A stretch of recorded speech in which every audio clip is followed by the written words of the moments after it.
everybody, how's it going? I'm Zero. I'm DK. And I'm Rizzo, and today in Anime Reaction, we watch the 4th episode of Masamune-kun no Revenge.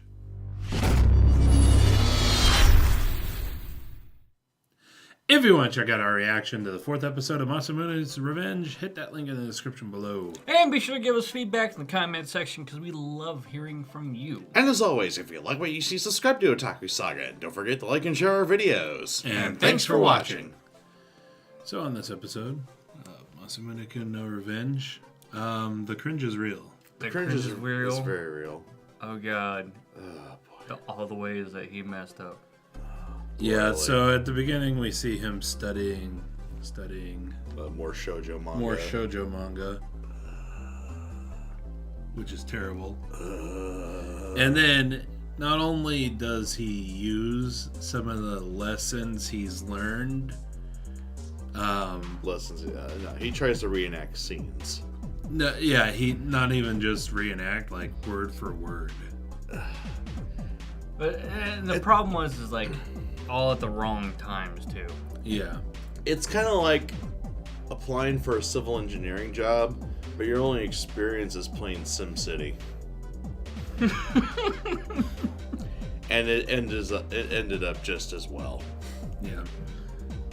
Basically, he ends up being really creepy, which is what Master made. Yeah, Master. I always forget her name. Yoshino. Yoshino. Yeah, it's basically what Clearly. Yoshino ends up telling him is that she just found all that creepy. Which, I mean, let's face it, it was. Yeah, I mean, Very it's so creepy that she mentioned it 24 times that day alone. A new record. But you must remember, hate is not the opposite of love. So, just the fact that she's always thinking about him is a good thing. Any publicity is good publicity. This is totally not a lesson I learned from the world God only knows.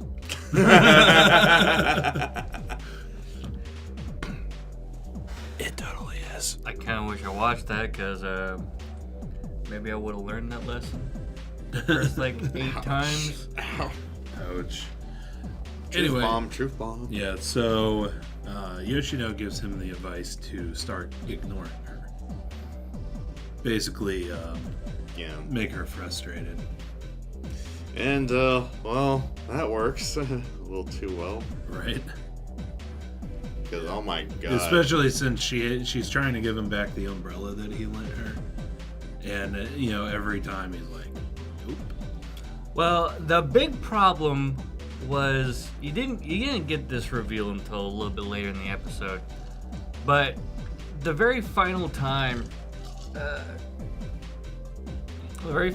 she tries to hand him the umbrella, they actually get into like a little tussle and a little conversation in which Aki was fucking adorable. She's adorable throughout most of the episode, truth be told. Very textbook tsundere behavior. She's starting to make the switch, really. But unfortunately, in that conversation, Masamune slips. Yeah. He can't quite think of reasons why he likes her. Which, by the way, if you had a revenge plot like this, that'd be like one of the first lies that you would think of. Wouldn't it? You would think, yeah. Like that'd be one of the things that you think of way beforehand. So when she asks, you can just naturally say, oh, this and this or whatever. But he never thought of that. Yep, and he totally fumbled. Totally fumbled and then ran off around the corner. And it's absolutely hilarious, the 2 different perspectives that we saw. Because you saw Masamune running. Why the hell am I running? Damn it! Come on, Master! Come on, Master! And then he goes and meets up with Yoshino. But we find out later in the episode that Aki had grabbed his umbrella to give it to him again, And she follows him, and she hears him, come on, Shisho! I'm only saying it like that because that's like nice. actually Hilarious. how he said it. It sounded really funny.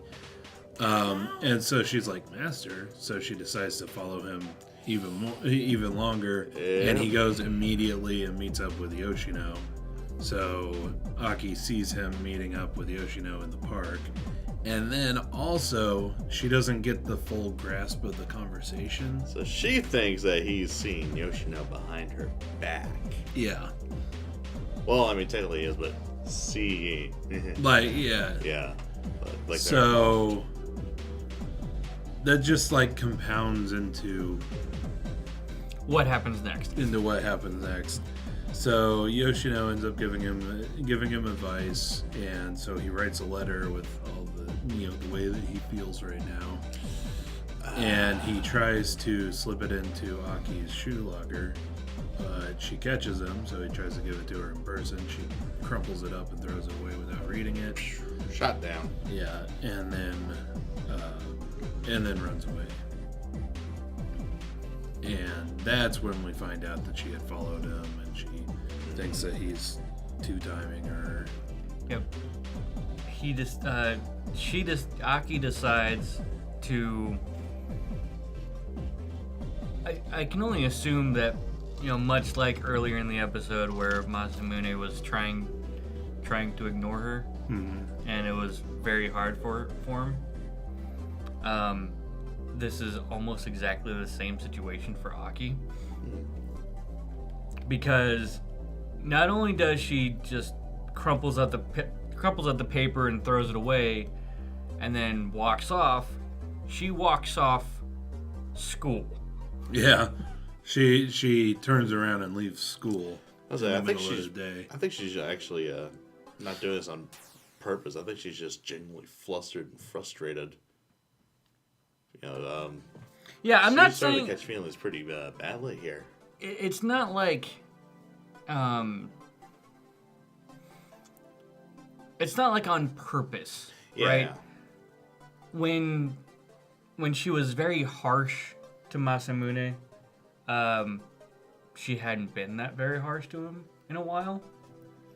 And all of this stuff that Masamune and Kawaii, Yoshino, all these things that these two have been trying to do have worked. So she does have feelings, and that's already apparent. To perfection, really. Oh, yeah. That's already apparent, so when she tries to break that mold, it's also very hard for her. Just like it was very hard for Masamune to just say, no, no. Yeah. But yeah, so she's sitting on a swing in a park, and she's talking to herself. We get to learn a little bit about her backstory, where she was very deeply hurt when she was younger, and that's why she's so bitchy. Well, I mean that's why she won't give any men a chance. She pretty much hates men. Because they're all liars and scum. It's because they're all liars and scum, from her point of view. So, I'm glad that we ended up getting that. Helps make her character a little better. Little less of Takes just the being, edge off. Yeah, Human. A little more human, yeah. But yeah, then she's talking to herself out loud like people do in anime. And well, depending on how flustered I am, I have no problem talking out loud. Yeah, same here. I do too, but it usually depends on the situation. Usually I make sure that I'm alone. Whereas she was doing it in a public park in the middle of the day. But yeah, basically that's when it gets revealed that she had followed him, and she thinks that Yoshino and Masamune are and then Yoshino finds her, and while she was crushing while she's Masamune. stomping on his umbrella, And, she basically says, no, Masamune only has eyes for you. Which is... Yes, I've been meeting up with him, but it's not like that. Yeah. Yeah. Which is something that's interesting because those words were said to Aki before, but they never carried any weight because the timing was completely wrong. Yeah. So what was cringy before now was basically, Cupid's arrow. But yeah, so she ends up walking away, very angry, lost in her own thoughts, and she ends up stepping out into the road when the crossing signal was red, and almost gets hit by a car. Would have gotten hit by a car if not for Masamune showing up at just the right time, pulling her out of the road. But yeah, then we get another awkward, cute moment. And then right before things get really good, naturally the owner of the car just so happens to be somebody who knew Masamune, apparently, and is in love with him. More than apparently in that case. From the character list, we see that the character is Neko Fujinomiya, which I haven't, I read the series before the series started, a little bit, but I hadn't gotten nearly up to where we are now. But calling it now childhood friend. Well, yeah. Another rich childhood acquaintance. Right. Because, I have the distinct feeling she's being chauffeured in that Mercedes. Yes. Or that not Mercedes. That Mercedes. Bland name it. How the hell did Masamune get friends with all these rich girls? I think he was rich. I think he's a rich kid himself, he was actually. When he was a kid. He was? Yeah, because you see his little, his former self, kind of just all prim and proper. Okay. Yeah. And then I believe the bullies that were making fun of him were saying something about him being a rich, spoiled brat, too. Something like that. Yeah. But, yeah, basically, I just think that he's rich as well. But, yeah, that's the end of the episode. So, the harem is enter another harem member.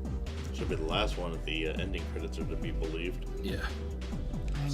Here we She's go. Catholic. Sort of. I mean, that wasn't exactly a cross. It wasn't a cross, but that was definitely a... Praise to thee, O T. T with a heart on top. Yeah. Well, it's their own take on that. I just assumed that she's part of the same church from Hagenai. One where all the nuns have all the heart crap on them. Whatever, she's religious. Yes. And she basically falls into Masamune's chest right in front of Aki. Immediately after seeing him. Yep. So, childhood marriage promise? Arranged marriage, yeah. Not necessarily arranged marriage, but childhood, betrothal. The promise. Basically. Promise when they were kids. Like Shiho. And that she takes way too seriously. Yep. Damn, what's her name? There Marika. are so many examples. Like Marika Nisekoi. Yeah, Marika, Nisekoi, Shiho, and Webon Working. Shiho Webon Working. Aoi and Ayori Ayoshi. Exactly. Classic. It's a very classic trope from these sorts of series. So, yep. I do like the part in the episode. I'll never be a shoujo male lead. No, Masamune, that's because you're a harem protagonist. Genre blindness much? Genre blindness. He is not genre savvy. No. He tries. He tries. He tries. But yeah, so another funny episode. I really did like how we got Aki's backstory in this. And a whole lot of Aki adorableness. She was very cute in this episode. Oh my god. So, her stock is most definitely rising. yes.